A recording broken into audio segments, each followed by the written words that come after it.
The pain was so terrible that she couldn't breathe. She watched as the bird flew back up into the sky. But just as Vaska was thinking that her terror was at an end, the bird flew down again, faster this time, and bit her on the head again. Vaska opened her mouth to bite the bird and defend herself, and the ring dropped into the ocean. "Oh no," she thought. "How am I going to tell Jurka?" She waited until they reached land, and as soon as Jurka put her down, she climbed up into a very tall tree.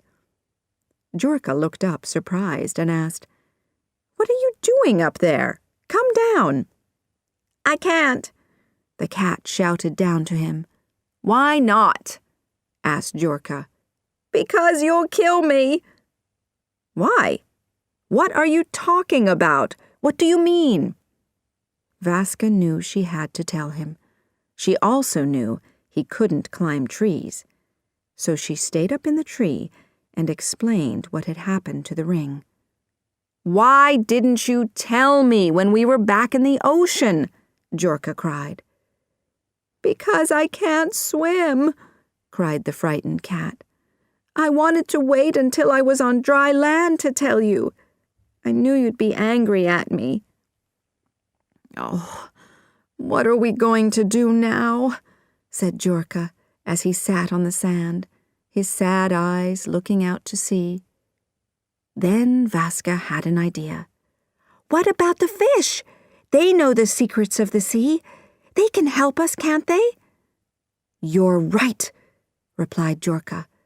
"But we must show them our power before they'll help us. Come, quickly." And Jurka swam deep into the ocean to the fish tsardom. He chased and threatened the fish until they were so frightened that they offered to help him. Jurka explained to the fish tsar and his fish soldiers about the ring.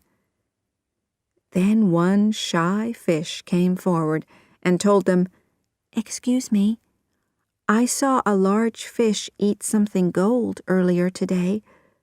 I don't think it was very good for him, because he's now lying dead on the ocean floor." The fish tsar immediately ordered his fish soldiers to dive to the bottom of the ocean and search for this fish. They quickly found it and brought it up onto the land. Jurka, who didn't like the taste of fish, watched with excitement as Vaska started eating it. She finally bit into something hard and discovered that it was the ring. Jurka and Vaska were filled with joy and rushed back to the tower. Vaska then quickly climbed up the stone walls and dropped the ring through the tiny window. Martin, who had not eaten for days, was very happy when he saw it. "Oh, thank you, my good, true friends," he cried. "I was almost dead from hunger and thirst." He immediately threw the ring from hand to hand and ordered the 12 young men to bring him food and wine. He had his 2 friends brought up to be with him and celebrate. He then ordered musicians to play music so beautiful that people would be able to do nothing except listen to it and be joyful. Back in his palace, the Tsar heard the music in the tower. He was very angry that instead of dying, Martin seemed to be celebrating. He sent his guards to stop this, but the guards could do nothing except stand and listen to the music.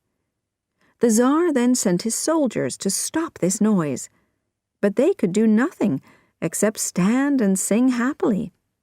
So in the end, the Tsar went himself. But he found that he couldn't move either. He eventually gave up and told Martin that if he explained everything, he would be forgiven. So Martin went with the Tsar to the palace and told him the story of the ring and what the Tsar's daughter had done. The Tsar was very sad to hear this and told Martin, "I know that my daughter should be killed for what she has done to you, but she is my daughter. Can you find it in your heart to forgive her?" Martin was as kind as he had always been. He couldn't have the Tsarevna killed, so he agreed to take her back. The Tsar was happy that his daughter would live, but he was still sad about her behavior. Martin told him, "Go and rest tonight, and I'm sure everything will look different in the morning." The Tsar agreed and went to his room, after ordering his servants to bring Martin his best vodka and to put the finest silk sheets on his bed. That night, while everyone was sleeping, Martin went out into the palace gardens and used the magic ring to bring everything back. The next morning, when the Tsar went outside, he saw with great happiness the palace, the bridge, and the great church. Martin and the Tsarevna lived as man and wife again, and after some time, the Tsarevna realized what a good man Martin really was. She began to love him, and they then lived together in happiness. Martin never removed the ring from his finger, and his friends Jorka the dog and Vaska the cat were always by his side.